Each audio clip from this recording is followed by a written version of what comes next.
Traders, FX Pip Collector here. Today is Tuesday, October 15th, and this is my recap of the top view videos of the day. And the pound US dollar came in number 3 today, so we're going to do a quick recap on the 1 hour time frame.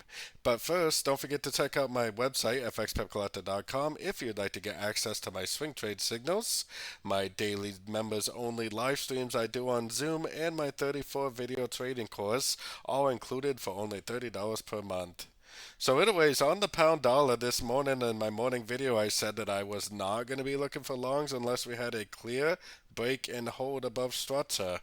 Now, price definitely did make a pretty good move up, and if you're trading in a very short time frame, you probably did make money going long.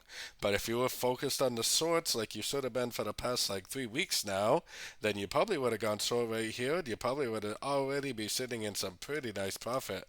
The trend is down on every single higher time frame, or at least from the daily 4 hour time frame and down, which is why I'm only looking for shorts, because the trend is your friend.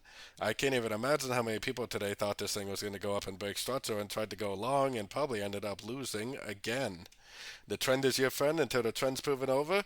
The trend is now proven to be over for me until it breaks structure to the upside, so I will continue to do nothing but look for shorts until the trend is proven to be going back up.